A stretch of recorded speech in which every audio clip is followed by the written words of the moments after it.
তুমি আমার না হয়েও আমার ভালোবাসার মতো এক অমূল্য অনুভূতি আমি পেয়েছি, কিন্তু পাইনি তার শেষ পরিণতি। হয়তো নিয়তি এমন ছিল যে তুমি আমার হবে না, কিন্তু তোমাকে ভালোবাসার সৌভাগ্যটা ঈশ্বর কেবল আমার ভাগ্যেই লিখেছিলেন। তুমি পাশে থাকো বা দূরে, আমার জীবনের পাতায় তুমি চিরকাল থেকে যাবে। কারণ ভালোবাসা মানে তো শুধু পাওয়া নয়, ভালোবাসা মানে কাউকে নিঃস্বার্থভাবে আজীবন আগলে রাখা। হয়তো তোমার কাছে কোনোদিনও আমি নিজের মানুষ হয়ে উঠতে পারবো না, কিন্তু আমার হৃদয় তোমার জায়গাটা চিরস্থায়ী। তোমাকে ভালোবাসতে পারাটাই আমার জীবনের শ্রেষ্ঠ প্রাপ্তি, আর এই প্রাপ্তিটুকু নিয়েই আমি বেঁচে থাকবো আজীবন।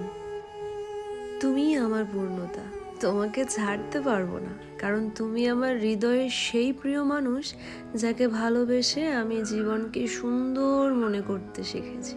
তোমার ভালোবাসা আমার সব কষ্টকে হালকা করে দেয়, আর তোমার হাসি আমার প্রতিটা দিনকে রঙিন করে তোলে। তোমার সাথে কাটানো প্রতিটা মুহূর্ত আমার জীবনের সবচেয়ে মূল্যবান অনুভূতি হয়ে থাকবে। যতই দূরত্ব আসুক, যতই সময় বদলে যাক, আমি শুধু তোমার হাতটা শক্ত করে ধরেই থাকতে চাই চিরটা কাল। কিন্তু এই যে তুমি আমায় ধরে রাখতে পারলে না, আগলে রাখতে পারলে না, বুকের কাছে যত্নে রাখতে পারলে না, এই ব্যর্থতা শুধু তোমার। আমি তো কেবল তোমার আপন হতে চেয়েছিলাম, শুধুই তোমার হতে চেয়েছিলাম। এটা কি অন্যায় চাওয়া ছিল আমার? তুমি আমায় অযত্নে অবহেলায় দূরে ঠেলে দিলে, শেষবেলায় খোঁজ নিলে না, মনের ব্যাকুলতা জানতে চাইলে না, কষ্টের দিনে দেখা দিলে না। এই ব্যর্থতা শুধু তোমার। আমি তো সেদিনই জিতে গিয়েছিলাম যেদিন তোমায় ভালোবাসতে পেরেছি। অভাবে এই দুনিয়ায় কজন ভালোবাসতে পারে বলো? ভালোবাসা যে আজকাল দুর্লভ, শুধু তোমার মতোই দুর্লভ। তোমার তো অনেক সৌভাগ্য, তুমি দূরে গিয়েও আমার বুকে থাকো। জানো, জীবনে অনেক কিছু হারালাম, তার মধ্যে সবচেয়ে পছন্দের মানুষ কে ছিল বলো তো? তুমি। যদিও গল্পটা ছিল অল্প, তবুও তোমাকে মনে রাখবো মৃত্যুর আগ পর্যন্ত। তুমি ছিলে আমার জীবনের সবচেয়ে পছন্দের মানুষ। তোমার হাসি, তোমার কথা, তোমার সাথে কাটানো প্রতিটা মুহূর্ত সব যেন এক একটা যন্ত্রণাদায়ক স্মৃতি হয়ে বুকে আঘাত করে। আমাদের গল্পটা খুব বড় ছিল না, তবু প্রতিটা পৃষ্ঠায় আজও আমায় কাঁদায়। আলো আঁধারের মাঝে একটা সম্পর্ক যেখানে তুমি ছিলে আলো আর আমি ছিলাম ছায়া। আজ তুমি নেই, তবুও প্রতিদিন তোমায় খুঁজি। হাজারো ব্যস্ততার মাঝে মনে পড়ে যায় তোমার ছোটোখাটো কথা। বিশ্বাস করো, এই হৃদয়টা কারো জন্য আর জীবিত হবে না, কারণ সত্যিকারে ভালোবেসেছিলাম যে তোমায়। তোমার জায়গাটা আর কেউ নিতে পারবে না। আজও তোমায় ভালোবাসি, তোমাকে মনে রাখবো মৃত্যুর আগ পর্যন্ত। ক্ষমা করব না, প্রতিশোধ নেব না, তবে আমি খুব করে চাইবো আমার সাথে করা প্রতিটা অন্যায়ের শাস্তি এই পৃথিবীতেই হোক।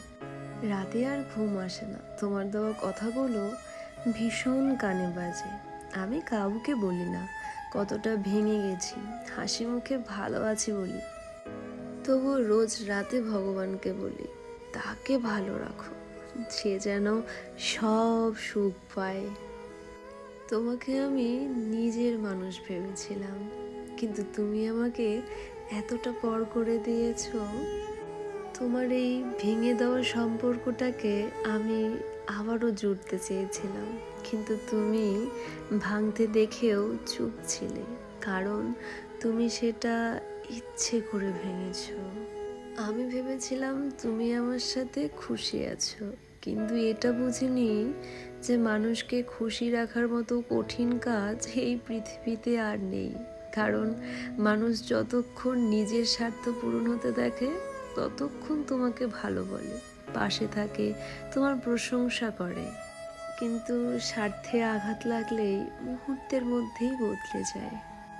তখন সে ভুলে যায় তোমার করা হাজারো উপকার, ভুলে যায় পাশে থাকার গল্পগুলো, ভুলে যায় সেই সময়গুলো যখন তার খারাপ সময়ে তুমি নিঃস্বার্থভাবে তার পাশে দাঁড়িয়েছিলে।